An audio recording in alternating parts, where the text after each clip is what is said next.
Puss in Boots.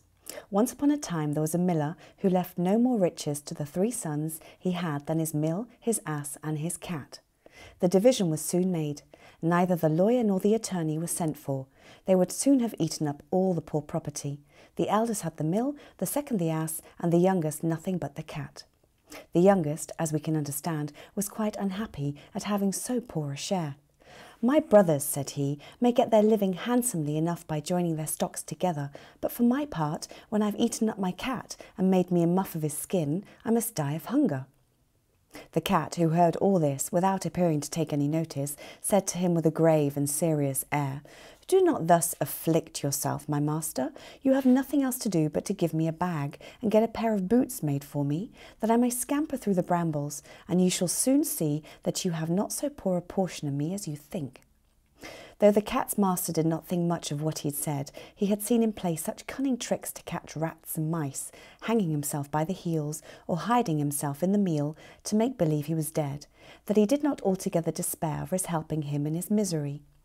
When the cat had what he asked for, he booted himself very gallantly, and putting his bag about his neck, he held the 2 strings of it together in his forepaws and went into the warren where there was a great number of rabbits. He put bran and sow thistle into his bag, and stretching out at length as if he were dead, he waited for some young rabbits, not yet acquainted with the deceits of the world, to come and rummage his bag for what he had put into it.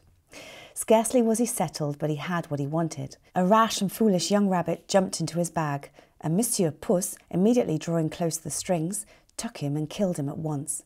Proud of his prey, he went with it to the palace and asked to speak with the king. He was shown upstairs into the Majesty's apartment, and making a low bow to the king, he said, "I have brought you, sire, a rabbit which my noble lord, the master of Carabas," for that was the title which Puss was pleased to give his master, "had commanded me to present to your majesty from him." "Tell thy master," said the king, "that I thank him, and that I am pleased with his gift."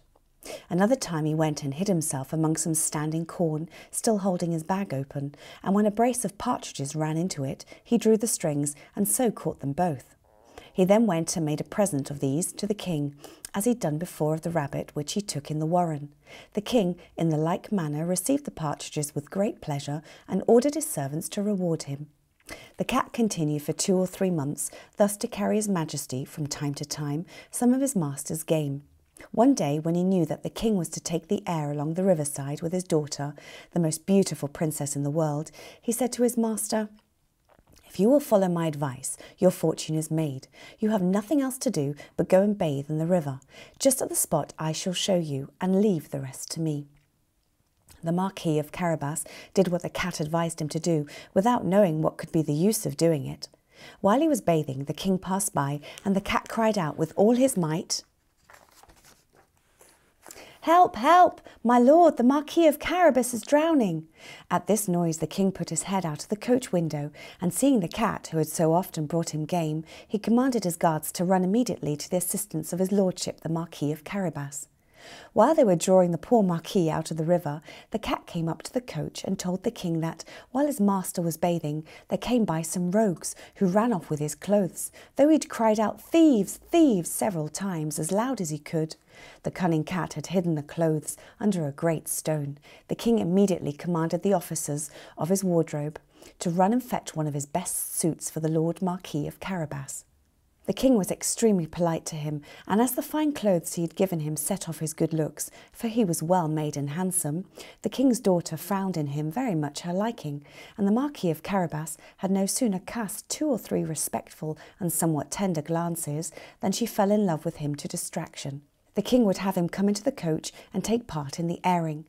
The cat, overjoyed to see his plan begin to succeed, marched on before, and meeting with some countrymen who were mowing a meadow, he said to them, "Good people, you who are mowing, if you do not tell the king that the meadow you mow belongs to my lord Marquis of Carabas, you shall be chopped as small as herbs for the pot." The king did not fail to ask the mowers to whom the meadow they were mowing belonged. "To my lord Marquis of Carabas," answered they all together, for the cat's threat had made them afraid. "You have good property there," said the king to the Marquis of Carabas. "You see, sire," said the Marquis, "this is a meadow which never fails to yield a plentiful harvest every year." The The master cat, who went on still before, met with some reapers and said to them, "Good people, you who are reaping, if you do not say that all this corn belongs to the Marquis of Carabas, you should be chopped as small as herbs for the pot." The king, who passed by a moment after, wished to know to whom belonged all that corn, which he then saw. "To my lord Marquis of Carabas," replied the reapers, and the king was very pleased with it, as well as the Marquis, whom he congratulated thereupon. The master cat, who went always before, said the same thing to all he met, and the king was astonished at the vast estates of my lord Marquis of Carabas. Monsieur Puss came at last to a stately castle, the master of which was an ogre, the richest ever known, for all the lands which the king had then passed through belonged to this castle. The cat, who had taken care to inform himself who this ogre was and what he could do, asked to speak to him, saying he could not pass so near his castle without having the honour of paying his respects to him. The ogre received him as civilly as an ogre could do, and made him sit down. "I have been assured," said the cat, "that you have the gift of being able to change yourself into all sorts of creatures you have a mind to, that you can, for example, transform yourself into a lion or elephant or the like." "That is true," answered the ogre roughly, "and to convince you, you shall see me now become a lion." Puss was so terrified at the sight of the lion so near that he immediately climbed into the gutter, not without much trouble and danger because of his boots, which were of no use at all for him walking upon the tiles. A little while after, when Puss saw that the ogre had resumed his natural form, he came down and owned he had been very much frightened. "I have moreover been informed," said the cat, "but I do not know how to believe it, that you also have the power to take on the shape of the smallest animals, for example, to change yourself into a rat or a mouse. But I must own to you, I take this to be impossible." "Impossible?" cried the ogre. "You shall see." And at that same time he changed himself into a mouse and began to run about the floor. Puss no sooner perceived this than he fell upon him and ate him up. Meanwhile the king, who saw, as he passed this fine castle of the ogres, had a mind to go into it. Puss, who heard the noise of his Majesty's coach coming over the drawbridge, ran out and said to the king, "Your Majesty is welcome to this castle of my lord Marquis of Carabas." "What, my lord Marquis?" cried the king, "and does this castle also belong to you? There can be nothing finer than this courtyard and all the stately buildings which surround it. Let us see the interior, if you please." The Marquis gave his hand to the young princess and followed the king, who went first. They passed into the great hall, where they found a magnificent collation, which the ogre had prepared for his friends, who were that very day to visit him, but dared not to enter, knowing the king was there.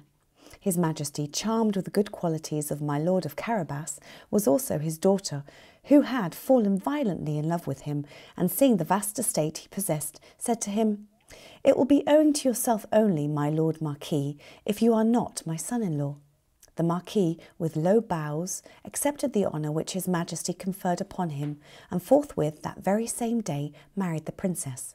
Puss became a great lord, and never ran after mice any more except for his diversion.